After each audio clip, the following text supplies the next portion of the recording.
한번 한 곡 부르고 시작했으면 좋겠습니다. 다 가사 전부 다 아시는 곡이라 생각되어지니까요. 한번 반복 안 하고 그냥 한 번만 부르도록 하겠습니다. 해주시면 감사합니다.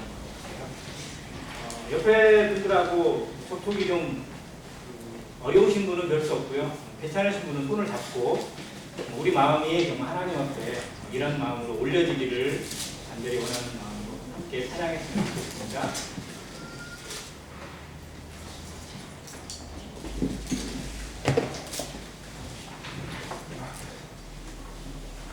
옆에 분 손 잡을 수 있는 분들은 손 잡고 서로 이렇게 에너지가 전달될 수 있는 있습니다.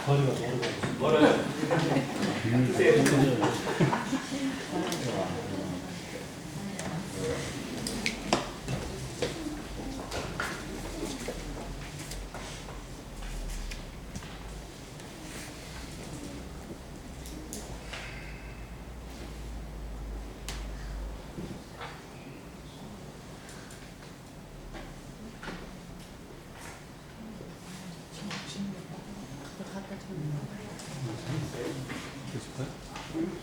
갖고 있어요.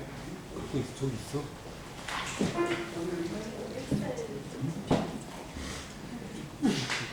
몇 년 있어 지금.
마음으로는 한 두세 번 하고 싶은데요.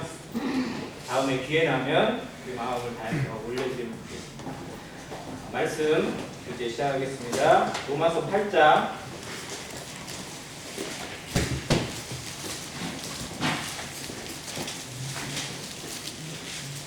지난 시간 후반부를 보면서 생명의 성령의 법에 대해서 살펴보았습니다.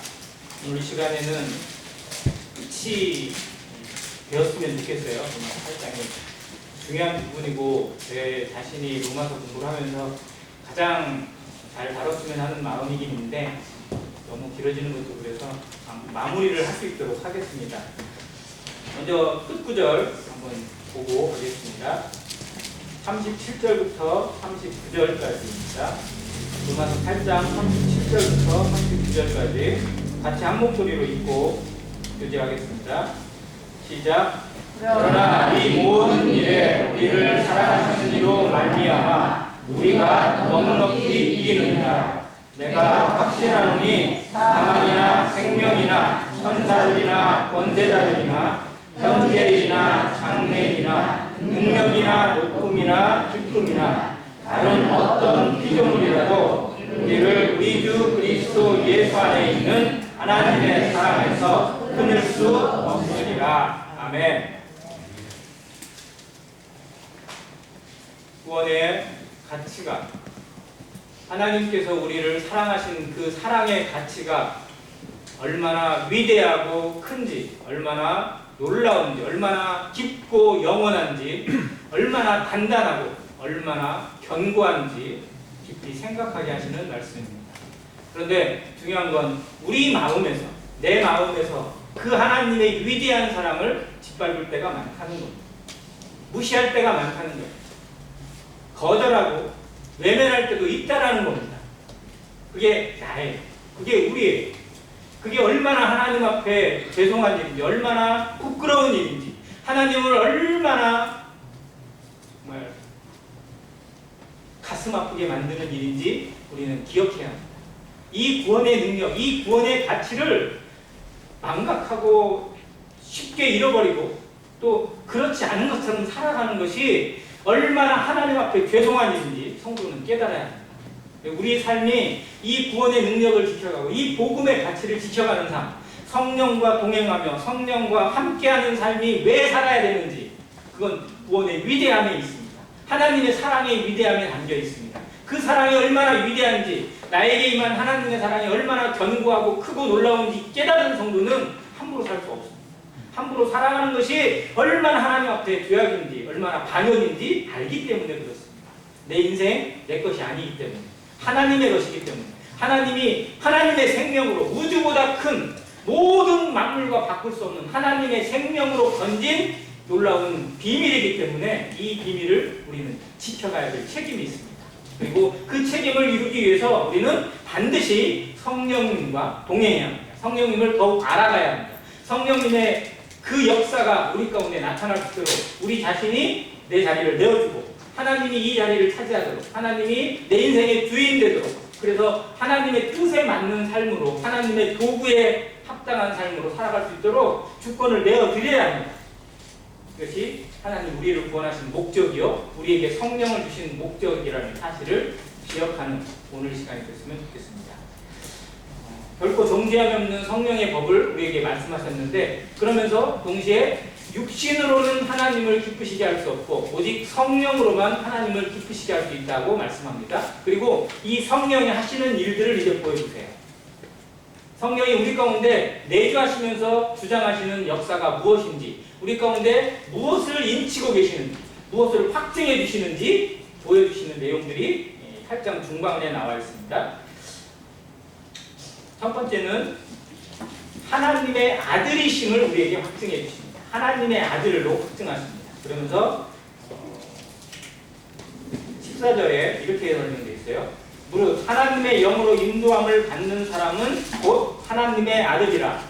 너희는 다시 무서워하는 종의 영을 받지 아니하고 양자의 영을 받았으므로 우리가 아빠 아버지라고 부르짖는다. 이렇게 있습니다. 여기에 종의 영이 나오고 양자의 영이 나옵니다. 성령에 대한 표현도 두 가지가 나와 있는데요. 종의 영이 있어요. 이거는 구약의 영을 의미합니다.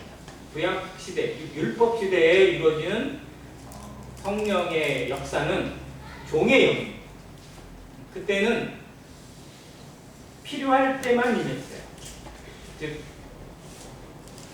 다윗 같은 사람도 성령으로 인치심을 받을 때가 있었고 그러지 않을 때가 있어요. 사울 같은 경우는 아예 하나님의 영이 떠나버렸어요. 그리고 하나님의 영이 떠난 이후에 그의 삶은 누구에게 조종됐어요? 악신에 의해서 조종당하는 인생을 보고 말합니다. 그러니까 다시 두려워하는 법이에요. 다시 언제든지 빠질 수 있고 언제든지 실족할 수 있고 언제든지 넘어질 수밖에 없는 그 한계가 구약, 즉 율법으로 말미암는 영입니다. 즉 그의 삶이 하나님께 쏠려있고 하나님 앞에 합당한 자세로 서 있으면 하나님의 영이 충만해요. 그러나 죄악 가운데 돌아서 그러면 영이 떠나버리는 그런 시대예요. 이거는 언제 끊어질지, 언제 무너질지, 언제 어떻게 될지 도저히 알 수 없는 정말 위태로운 지경입니다. 이게 율법의 한계예요. 율법을 잘 지키면 분명히 좋습니다. 법을 잘 지키는 사람은 어떻게 보면 담대함이 있고 두려움이 없어요. 우리도 하나님 앞에 합당한 삶을 살고 헌신하는 삶을 살고 봉사하고 충성하고 뭔가에 열심히 있는 삶으로 살면요 우리 마음에 기쁨이 있어요. 근데 거기가 항상 되어지냐, 항상 그러냐, 그렇지 못하다는 겁니다. 그러면 또 다시 마음이 위태로워지고 내 구원이 아닌 것 같고 내가 하나님 앞에서 못 서 있는 것 같고 하나님의 나라에 들어갈 자신감이 없고 또 그냥 다시 지옥에 떨어질 것 같은 그런 마음이 든다면 이것이 다시 두려워하는 종의 영을 받는 겁니다. 우리가 과연 거기에 머물고 있는 성도들, 거기에 머물고 있는 그리스도인들, 거기에 머물고 있는 종교인들이 얼마나 많은가요? 그렇지 않은가요? 뭔가 될 때는, 뭔가 잘할 때는 헌금도 잘하고 헌신도 잘하고 주일 성수도 잘하고 새벽기도도 잘하고 뭣도 잘하고 그러면 내가 정말 하나님 나라에 완전히 가 있는 것 같고 하나님 보좌 옆에 앉아 있는 것 같은데 삶에서 조금 뭐 어그러지고 또 거짓이 나오고 죄악이 나오고 악함이 나오고 또 불성실함이 나오게 되면 또 하나님의 은혜에서 완전히 멀어진 것 같고 저 지옥에 떨어질 것 같고 하나님 나라에 못 들어갈 것 같고 이런 마음, 그래서 다시 막 붙잡기 위해서 애쓰고 하는 마음들, 이게 다시 두려워하는 종의 영입니다. 근데 이것을 받지 않았어요. 우리가 받은 것은 양자의 영을 받았어요. 하나님께서 다시 흔들리지 않게 하기 위해서 우리에게 하나님의 아들로 인치시고 하나님의 아들이 될 수 있는, 즉 하나님의 신분, 하나님의 그 위치까지 다다를 수 있는 아들로 우리를 세우시기 위해서 예수 그리스도를 보내셨습니다. 그리스도께서 우리를 얼마나 사랑하셨는지, 얼마나 아끼셨는지 그의 피로 우리를 사셨어요. 즉 우리는 우리의 행위나 우리의 노력으로 구원받은 것이 아니라 하나님의 보혈로, 하나님의 생명으로, 하나님의 신분으로 구원받았기 때문에 하나님의 자녀로, 하나님의 양자로, 하나님의 호적에 입적되는 영광을 누리게 되었습니다. 왜? 피가 왔기 때문에, 하나님의 생명이 왔기 때문에. 이 신분은, 우리에게 주시는 생명은 피로 말미암습니다. 그리고 우리가 자녀를 낳고 또 자식을 낳으면 그 자녀가 나와 닮아요. 제가 제일 많이 듣는 말 중에 하나가, 광고로 같이 가면 진짜 뭐라고요? 붕어빵이래요. 근데 제가 보기에는 별로 안 닮았어요. 남들이 보면 그렇게 닮았나 봐요. 왜요? 피가 연결되어 있기 때문에, 생명이 연결되어 있기 때문에. 즉 우리는 내가 안 닮은 것 같고 나는 하나님하고 전혀 닮은 게 없는 것 같아도요, 하나님 보실 때는 붕어빵이에요. 왜요? 그리스도의 피로 말미암아.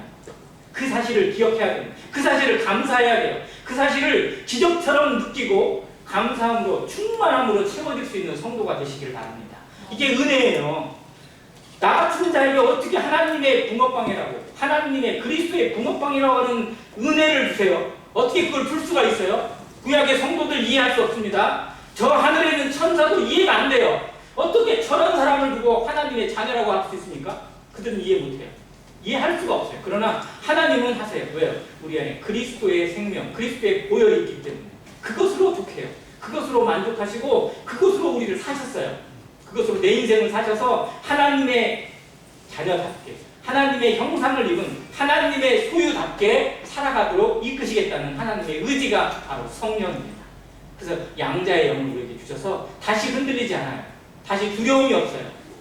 영원한 신분, 영원한 우리의 소유권으로 우리의 기업을 주신 이 성령의 역사가 우리 가운데 신약의 성도들에게, 이 교회에게 주신 하나님의 놀라운 비밀입니다. 그래서 이제 성령이 친히 우리의 영과 더불어 우리가 하나님의 자녀인 것을 증언하세요. 이제 그렇게 확증하실 뿐만 아니라 이제 그걸 알려주세요. 수시로, 매일 매 순간마다 너는 하나님의 자녀라는 사실. 성령이 우리에게 확증시켜 주신 거예요. 그래서 이 확증이라는 단어를 다른 말로 도장 찍었다고 해요. 뭔가 일이 치러지려면 사인이 나야 돼요. 결제가 나야 됩니다. 이게 얼마나 중요한지 아시죠? 국가와 국가 간에 협정을 맺어요. 그러면 누가?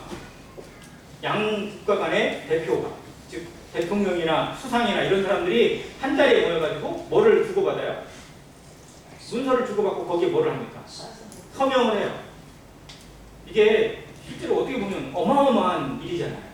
근데 이 서명을 누가 하신 거냐면 성령께서 우리 마음에 주신 거예요.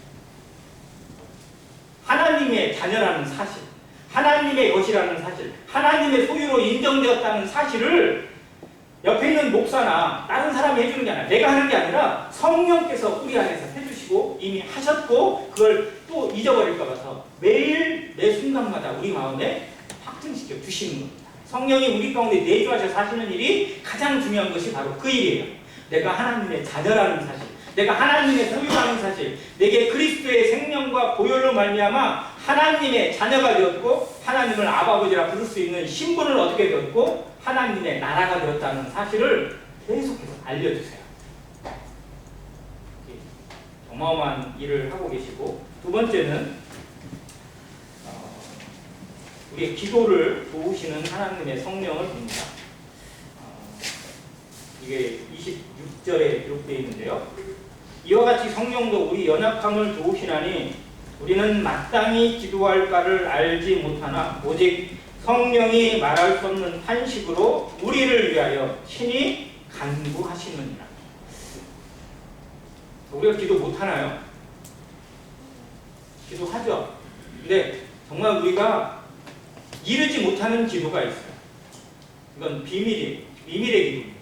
즉 위에 있는 내용들이 피조물의 마지막에, 즉 세상의 마지막에 대해서 바라볼 수 있는 소망이 우리에게 없어요. 실제로 우리가 정말 마지막을 제대로 못 봅니다. 끝이 무엇인지를 제대로 알지 못해요. 어렴풋하게나마 들은 것으로 기억할 뿐이지 완전히 거기에 붙잡지 못해요. 우리의 의지로는 정말 저 재림에 대한 것, 천년왕국에 대한 것, 하나님의 나라에 대한 그 영원한 세계에 대한 것을 온전히 붙들 수 있을 만한 능력이 없어요. 이것을 도우시는 분이 성령이십니다. 그리고 그것을 위해서 기도케 하시고요. 우리 마음속에서 탄식함으로 기도하신다고 기록되어 있어요.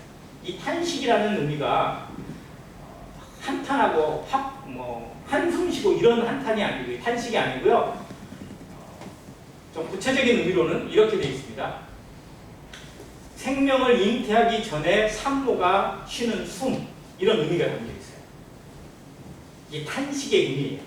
즉 어떤 거예요? 생명을 잉태하기 전에 산모가, 아기 낳는 산모가 얼마나 마음의 고통으로 호흡하고 숨을 쉬어요. 심지어 숨도 잘 못 쉬잖아요. 숨이 끊어질 것 같은 거. 그런데 뭘 기대하는 거냐면 생명을 기대하는 거예요. 새 생명, 나의 분신을 기대하는 그 호흡이 탄식이라는 단어예요. 즉 성령께서 우리에게 정말 우리 마음속에 무엇으로 기도하냐면 새 생명을 낳는 그 기도를 도우게 해요.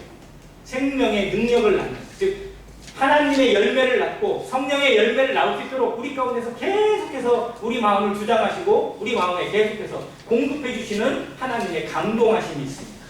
근데 우리가 너무 이걸 외면한다는 거예요. 성령의 역사를 외면한 채 그냥 내 기도, 내 생각, 내 주장에만 머물다 보면 실제로는 열매가 성령의 열매가 아니라 육신의 열매를 맺고 육체의 열매를 맺을 수밖에 없어요. 이거를 가장 구체적으로 보여주는 말씀이 갈라디아서 5장에 있습니다. 그래서 육체의 열매와 성령의 열매를 완전히 구분해 놓고 있어요. 근데 이 하나님의 성령이 도우시는 이 탄식, 이 기도를 도우시는 성령님에게 과연 내 마음을 얼마나 의지하고 하나님의 마음으로 성령의 감동하심으로 기도할 때 우리에게 정말 새 생명이 열리고 새로운 열매가 열리고 새로운 눈이 떠져요. 영안이 밝아집니다. 우리의 시각이 달라져요. 보는 눈이 달라집니다. 관심 갖는 분야가 달라지게 되어 있고요. 무엇을 주장하고 무엇을 위해서 힘써야 될지 보는 눈을 하나님이 띄워주십니다. 정말로 영적인 시각이 띄어지게 하는 성령의 기도가 우리 삶에 온전히 주장되기를 바랍니다. 그리고 이제 그걸 정리하는데요. 우리가 알고 있는 하나님을 사랑하는 자, 곧 그의 뜻대로 부르심을 입은 자들에게는 뭐다고요? 모든 것이 합력하여 뭘 이루세요? 선을 이루는. 자, 그러면 정말 우리에게 이루어지는 선이 뭘까요? 자, 우리에게 합력해서 이루어지는 선을 한번 생각해 보세요. 로마서가 보여주는, 복음이 보여주는 선이 무엇인지를 여기서 정리한 겁니다. 자, 우리에게 이루어지는 하나님의 선이 뭐냐면요, 구원이에요. 복음이에요. 그리고 하나님의 자녀가 되는 거예요. 하나님의 소유가 되고 하나님의 성령이 우리 가운데 임하게 되는 겁니다. 근데 이거를 어떻게 이루냐면 모든 것이 합력하여 선을 이루셨어요. 다음 여기에 있는 모든 것은요, 구체적으로 얘기하면 성부, 성자, 성령, 하나님을 의미합니다. 여기까지 주어진 것을 결론 짓는 거예요. 첫 번째, 하나님은 뭐 하신 거예요? 우리의 구원을 예정하시고 계획하시고 준비하셨어요. 하나님이 하신 일입니다. 창세전에 이미 우리를 예정하시고, 그것이 뒤에 나와 있어요. 하나님 미래하신 자들을 또한 본받게 하셔서 정하셨다고. 그리고 정하신 그들을 또한 부르시고, 부르신 그들을 의롭다 하시고 영화롭게 하시잖아요. 하나님이 행하신 일, 하나님이 준비하신 일이 있어요. 우리의 구원을 위해서, 나를 위해서 하나님이 준비하신 일이 있습니다. 그리고 아들 예수 그리스도께서 이루신 일이 뭐예요? 구원을 성취하셨습니다. 구원을 이루셨어요. 다 이뤘다라고 하셨잖아요. 십자가에서 이루시고 부활로 선언하셨습니다. 부활로 확증하셨어요. 증명하셨어요. 즉 아버지가 이루시고 아버지가 계획하신 것을 아들은 그대로 실행하셨습니다. 그리고 이제 성령께서 뭘 하셨어요? 그것을 우리 마음속에서 확증해 주세요. 그리고 다시 흔들리지 않도록 도장을 찍어주세요. 확증인가라고 합니다. 확정된 것을 계속해서 증명해주는 증명 서류를 우리에게 발행해 주신 거예요. 이 성령이 하신 일. 즉 삼위일체 하나님께서 나의 구원을 위해서, 우리의 구원을 위해서, 교회를 위해서 이루신 일들을 우리가 바라보는 겁니다. 그것이 내 안에 나를 통해서 이루어졌고 나를 위해서 하나님이 하신 일들을 우리가 보는 거예요. 그리고 그것을 바라보고 그것에 감격하는 성도는 이제 하나님의 영광을 위해서, 하나님의 선을 위해서 자신도 합력해서 이루어지는 도구를 하기를 드립니다. 즉 우리가 합당한 봉사와 예배와 찬양과 감사와 희생이 나타나기 위해서는요, 하나님의 것을 온전히 받아야 돼요. 온전히 알아야 돼요. 깨달아야 돼요. 이게 우리 안에서 녹아져야 돼요. 성령이 내 안에서 하시는 일을 경험하고 누리고 그 가운데 충만하게 될 때 자연스럽게 나타나는 것이지, 이것이 없으면요 쥐어 짜요. 막 억지 짜내기가 돼요. 강압하여 돼서 해야 돼. 이게 율법이잖아요. 그러나 하나님은 우리에게 원하시는 것이 우리 삶이, 우리의 중심이 하나님의 성령의 감동을 입어서, 성령의 도우심을 힘입어서 그대로 흘러나가는 통로가 되길 원하셨어요. 자, 그래서 정리해 주시는 내용들을 다시 또 여기서 얘기합니다. 그래서 하나님께서 그 아들을 형상을 본받게 하기 위해서 정하신 것들, 그리고 그 독생자 예수 그리스도로 하여금 이제 독생자가 아니라 맏아들이 되게 하셨어요. 그러면 맏아들이라는 얘기는 뒤에 동생들이 있다는 거예요? 동생들이 많습니다. 얼마나 많을까요? 하나님의 자녀들 숫자 셀 수 있어요? 정말 무수하게 많은 하나님의 가족을 하나님이 계획하셨어요. 이게 천사가 이해 못해요. 하나님의 가족은 하나님 유일하신 분이에요. 아들과 하나님하고 하나니까 하나님밖에 없는데 거기에 어떻게 가족들이 막 이렇게 무수하게 딸린 것에 대해서 이해할 수 없어요. 그러면 우리는 천사보다 위에요, 아래예요? 천사보다 위에 있는. 천사들이 이해 못하는 건요, 자기들 위에 누군가가 생긴다는 것. 그것도 저 피조물인 인생이 자기들이 위에 온다는 것을 이해할 수 없어요. 받아들일 수가 없어요. 천사가 이해 못하는 진리, 천사가 이해 못하는 은혜를 신약의 성도들이, 이방인인 우리가 누리고 있다는 사실에 우리는 얼마나 감격하는가요? 얼마나 그 은혜와 기적을 충만하게 누리고 있나요? 그것을 감사하면서 그것에 의해서 그 능력으로, 그 힘으로, 그 성령의 공급하심으로 살아가도 정말 부족함이 없을 텐데, 뭐가 이렇게 없는 것처럼, 뭐가 아쉬운 것처럼, 뭔가가 그냥 채워지지 못한 것처럼, 내 인생은 왜 이 모양인지, 왜 우리는 이렇게 꼬여있는지, 왜 이렇게 불만이 많고 원망이 많고 불평이 많은지 참 천사가 더 이해 못하는 게 그거예요. 그 은혜를 받고도 그 은혜를 누리면서도 왜 쟤들은 이렇게 불만이 많아요? 아마 천사가 그러고 있을 거예요. 왜? 천사들은 우리에게 다 하나씩 딸려 있어요. 아세요? 우리 수호천사라고 불리는. 그래서 우리의 모든 일상들을요, 내 삶을 다 하나님과 보고해요. 천사가. 천사가 보고하면서 고개를 갸우뚱할 거예요. 안행교회에 있는 저 성도 누구는요, 왜 저러죠? 아마 이렇게 보고하지 않을까요? 천사가 이해 못하는 비밀이 두 가지라고 하는데요. 첫 번째는 그 이방인인 자들에게, 피조물에게 하나님이 주시는 은혜를 이해 못하고 그 은혜를 받고도 저렇게 살아가는 인생들을 이해 못해요. 정말 우리는 어떠한지 한번 생각해 보시고, 나는 그 은혜에 감동되어져서, 그 은혜에 젖어서, 그 은혜에 잠겨서 살아가는 성도인지 아니면 은혜로 여기지 않고 여전히 뭔가가 없는 것처럼 율법에 매여서 법에 매여서 그리고 나 자신에 매여서 살아가는 성도는 아닌지 다시 한번 들여다보게 하시는 내용입니다. 그러면서 이제 31절부터 39절까지 결론의 내용인데요. 우리가 너무나 잘 알고 있고 또 예배 시간에 또 우리의 감동의 시간마다 얼마나 많이 묵상되는 말씀인지 알 수 없어요. 근데 여기에 제가 정리하고 싶은 내용 먼저 두 가지 있습니다. 첫 번째는 누가예요. 누가. 31절에 누가 우리를 대적하리요. 33절에 누가 능히 하나님께서 택하신 자들을 고발하리요. 34절 누가 정죄하리요. 35절 누가 우리를 그리스도의 사랑에서 끊으리요. 네 번 나와요. 자, 그러면 누가 끊을까요? 누가 정죄하나요? 누가 우리를 대적합니까? 누가 우리를 고발하고 있어요? 혹시 아세요? 나를 넘어지게 하고 나를 고발하고 나를 하나님의 사랑에서 끊어지도록 만들고 있는 것들이 무엇인지 혹시 뭐예요? 내 주변의 모든 것들이에요. 실상 그 중에 가장 큰 해방이 뭐냐면 나예요. 주변에 있는 것들도 많아요. 세상의 것들도 그렇고요. 사단이 주는 것들도 우리를 해방시키고 우리를 넘어지게 해요. 그러나 가장 큰 해방은 바로 나에게서 와요. 내 마음에서부터. 즉, 내 마음에서 오히려 하나님의 사랑을 의심하고 내 마음에서 하나님의 사랑을 깎아내리고 성령의 역사를 근심시키고 성령을 소멸시키고 있는 일이 나에서부터 일어나고 있다는 사실이에요. 이것이 얼마나 하나님을 향해서 잘못된 것인지를 다시 한번 생각하라고 이 로마서 8장에서 성령에 대해 정리해주고 있습니다. 그 다음 12장에 가면 이 성령이 우리 가운데, 교회 가운데 역사하시는 일들을 또 은사를 통해서 계속 보여주세요. 즉 성령이 살아 역사되어지는 삶이 되어야만 은사가 나타납니다.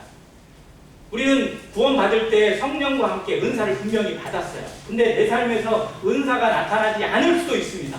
은사가 소멸된 채로 하나님이 받은 달란트를 단 한 번도 사용하지 못한 채 하나님 나라에 이르는 성도도 분명 있다는 사실을 우리는 기억해야 됩니다. 내가 그 성도가 되지 않도록, 내가 그런 부끄러운 성도가 되지 않기를 기도하셔야 돼요. 성령이 살아 움직이고 성령이 주장하고 성령이 이끄시는 삶, 성령의 말씀대로, 성령의 뜨거운 대로, 성령의 충만함을 받아서 살아가는 성도인지 아니면 쥐어 짜내서 안 되는 걸 억지로 하는 것처럼 나타나는 괴로움으로 신앙생활을 하고 있는 성도는 아닌지 우리 삶에서 분명한 확신과 결단이 나타나기를 간절히 바랍니다. 누가 나를 회방하고 있고 넘어뜨리고 있고 정죄하고 있고 하나님의 사랑에서 끊어내고 있는지를 다시 한번 생각해 보세요. 그런데 성경은 결론이 뭡니까? 그러나 이 모든 일에, 이 앞에 있는 것들이에요. 이 모든 일에 누구로 말미암아? 우리를 사랑하시는 이로 말미암아. 우리를 사랑하시는 이, 나를 사랑하신 분 누구세요? 하나님, 예수 그리스도, 성령, 삼위일체 하나님이십니다. 하나님께서 나와 같은 자를 위해서 합력해서 선을 이루셨잖아요. 작품으로 만들어내셨어요. 하나님의 걸작품이 바로 나입니다. 교회예요. 하나님의 걸작품이 나라는 사실을, 하나님의 모든 비밀이 담겨있는 하나님의 은혜의 작품이 내 인생이고 내 삶이고 내 하루하루라는 사실을 기억하는 성도는요, 여기에 흔들리지 않아요. 그 사랑하시는 이로 말미암아 우리가 어떻게 이긴다고요? 넉넉히 이겨요. 게임이 된다 안 된다? 안 된다는 거예요. 근데 우리는 게임이 돼야 안 돼요. 내가 게임이 안 되고 있어요. 거꾸로 아니에요. 정말 세상의 모든 것들이 게임이 안 돼요? 성도의 삶에서 그런가요? 우리의 삶에서 정말 게임이 안 되는 넉넉히 이기는 콜드게임으로 늘 이기는 성도의 삶을 살아가고 있다면 이 말씀이 우리에게 합당해요. 그런데 그렇지 못할 때가 많잖아요. 오히려 우리가 게임이 안 될 때가 있어요. 시작도 못 해보고 버티지도 못하고 그냥 중도에 포기하고 나는 아닌가 보다 이런 생각을 하고 있다면 이건 하나님을 무시하는 거고 성령을 소멸시키는 거고 성령을 금신시키는 거고. 그래서 이 말씀이 우리 가운데 다시 붙들려져야 됩니다. 넉넉히 이기는이라. 우리는 이기는 자고 이미 이긴 자예요. 하나님은 이기신 자고 우리로 늘 이기게 하십니다. 그래서 성령은 우리를 이기게 하시고 이김을 주시는 분이라고 기록되어 있어요. 이 이김이 무엇에 대한 이김인지, 누구를 이기는 것인지, 죄에 대한 이김이요, 세상에 대한 이김이요, 그리고 하나님을 가로막는 모든 회방에 대한 이김이라는 사실을 우리 삶에서 기억나게 하시고 지키시는 분, 바로 성령 하나님입니다. 이 성령 하나님과 우리 삶에서 얼마나 밀접하게 연결되고 육신을 얼마나 제거하고 육신을 벗어버리고 그리스도의 새 사람을 입고 있는지, 하나님의 성령을 입고 있는지에 따라서 우리의 인생이 좌우됩니다. 우리의 하루하루가 달라집니다. 하나님이 꿈꾸시고 계획하시고 성취하시고 이루시고 영화롭게 하신 그 기적은 성령을 통해서 우리에게서 실행되게 하셨어요. 성령은 우리의 삶을 하나님의 것으로 실행하게 하시는 에너지입니다. 이 무한한 에너지를 소유하고도 전혀 써먹지 못하고 있고 활용하지 못하고 있고 그냥 봉인된 채로 스위치를 열지 않는다면 우리 힘으로 갈 수밖에 없어요. 지난 시간에 얘기했죠. 자동차를 움직이는데 시동만 키면 되는데요. 시동을 안 켜고 자기 발로, 자기 힘으로, 그리고 막 자기 말에 근육을 뻥딱 넣어가지고 힘을 길러가지고 자동차를 굴리고 가고 있다면 그걸 누가 똑똑하다고 하고 강건하다고 하겠어요. 성령에 힘입어서 그냥 하고 있으면 그냥 주시는 대로, 이끄시는 대로 가는 힘이 그 안에 담겨 있잖아요. 성령을 힘입어서 살아가는, 그래서 성령의 열매가 온전히 맺힐 수 있도록 모든 것을 이루어 놓으신 하나님의 은혜를 우리는 매일매일 경험하게 하십니다. 그게 오늘 우리 하루예요. 오늘 우리는 성령의 역사를 경험하셨나요? 예배당에서 집에서 나오기 전에, 아니 집에 끝나고 집에 가셔서 오후 시간을 성령과 함께 보내시는 성도, 성령의 동행하심을 느끼면서 누리면서 충만하게 기쁨을 누리는 성도의 삶을 살 것인지, 아니면 여기서만 성령과 함께 있고 그냥 나가면 이제 내 힘으로 내 것을 살아가는 성도라면 다시 무서워하는, 다시 두려워하는 종의 영을 가지고 구약하고 다를 바가 없어요. 하나님이 은혜로 주신 것들을 온전하게 소유하는 성도가 되기를 간절히 바랍니다. 그리고 여기 결론인 것처럼 여기 38절부터 39절까지 내가 확신하노니 사망이나 생명이나 천사들이나 권세자들이나 현재이나 장래이나 능력이나 높음이나 깊음이나 다른 어떤 피조물이라도 총 10가지가 나오는데요. 얼마나 우리를 하나님의 사랑에서 끊을 수 있는 것들이 많은지를 보여줘요. 하나님의 사랑에서 우리를 넘어뜨리게 만드는 것들이 35절로 기록되어 있어요. 환난, 곤곡, 박해, 기근, 적신, 위협, 그리고 칼. 이건 사도 바울이 직접적으로 겪은 것들입니다. 근데 이제 구체적으로 생각하면 우리 삶에서도 얼마든지 적용될 수 있는 것들이에요. 근데 그 많은 것들이 실제로 세상에 존재하고 우리 주변에 존재하는 것들이 우리를 하나님의 사랑에서 끊어지게 만들고 하나님의 사랑에서 멀어지게 만드는 것들이 정말 많아요. 그러나 그 어떠한 피조물도 다 피조물이에요. 하나님의 손으로 지음받고 하나님의 권세 아래에 있고 하나님의 통치 아래에 머물러 있는 하나님의 주권을 벗어날 수 없는 존재들이라는 사실을 우리는 기억해야 됩니다. 아무리 어떠한 인생이라도 어떠한 세상이라도요, 하나님의 손에서 우리를 끊어낼 수 있는 존재는 단 하나도 없습니다. 왜? 하나님의 생명이, 하나님의 신분으로, 하나님의 영으로, 하나님의 자녀로 하나님이 보호하신 이 놀라운 이 영역의 테두리, 이 보호막을 끊어내고 파괴할 수 있는 존재는 세상에 존재하지 않습니다. 우리가 서 있는 위치는 바로 그러한 위치예요. 신약 성도가 이방인인 교회에게 주신 이 하나님의 놀라운 비밀은 정말 어떻게 보면 구약의 성도들도 이해하지 못하는, 그 어떤 믿음의 선진들도 감히 꿈꿀 수 없는 비전이었어요. 예수님이 이 땅에 오셔서 복음을 전하실 때 이것들을 얘기하신 적이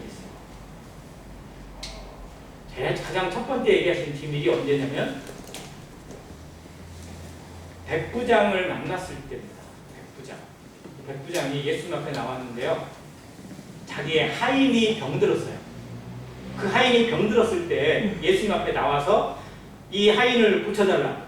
백부장이 자기 아들도 아니고 딸도 아니고 하인을 구해달라고 요청하는 것이 참 어떻게 보면 참 마음이 그렇잖아요. 예수님이 내가 가서 고쳐주리라 라고 했더니 이 백부장이 뭐라고 했어요? 주께서 내 집에 들어오시는 것을 저는 감당할 수 없습니다. 뭐로만 하시라고요? 말씀으로만 하옵소서. 그러면 내 종이 낫겠나이다. 그때 예수님이 이 백부장의 믿음에 대해서 뭐라고 했냐면요, 내가 이스라엘 중에서 이만한 믿음을 만나보지 못했다고 하면서 나중에 동서남북으로부터 수많은 이방인들이 하나님의 나라에 모이게 될 것을, 즉 하나님의 교회가 이 이방인과 같은 이 믿음을 가진 자, 하나님을 이렇게 믿는 자에 의해서 이루어지게 될 것을 미리 예언하셨어요. 이게 교회에 대한 예언입니다. 이방인들에 대한 하나님의 복이에요. 근데 우리가 가진 믿음이 바로 이런 믿음이다. 무엇으로 말하고요? 말씀으로만 하옵소서. 말씀대로 이루어지는 겁니다. 왜? 말씀이 곧 무엇이니까요? 하나님이시니까. 그래서 요한복음 1장을 시작할 때는요, 성경의 모든 경륜을 이루시고 시작하세요. 창세기 1장과 비교되는 말씀이 요한복음 1장입니다. 태초에 말씀이 계시니라. 이 말씀이 하나님과 함께 계시니 이 말씀은 곧 하나님이십니다. 그리고 말씀이 육신이 되어 우리 가운데 거하심에 우리가 그의 영광을 보니 하나님의 독생자의 영광이요 은혜와 진리가 충만하더라.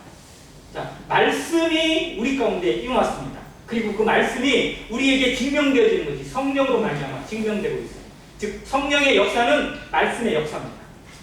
우리에게 이 성경을 주시고 하나님의 말씀을 주셔서 그대로 읽을 수 있고 들을 수 있고 볼 수 있고 만질 수 있도록 주신 것이 얼마나 놀라운 복인지 성도들은 기억해야 됩니다. 붙잡아야 돼요. 성령의 충만함을 받고 싶으십니까? 성령과 함께 동행하고 싶으세요? 말씀을 붙잡으세요. 말씀의 모든 구절들이 하나님이라는 사실을 기억하고 주신 말씀 한 가지도 놓치지 않을 수 있도록 우리 마음을 그 말씀에 담아가는 성도가 되시길 바랍니다. 이 말씀이 내게 하나님이세요. 내게 성령의 능력이고 성령의 열매를 맺게 하십니다. 말씀이 역사되어지는 삶, 말씀이 헛되이 돌아가지 않고 그 내린 성도의 마음속에 우리의 심령 가운데서 놀랍게 역사되어지고 뿌리 내리고 자라나서 열매를 맺히는 것을 경험하는 안행교회 성도가 되시기를 간절히 바랍니다. 감사합니다.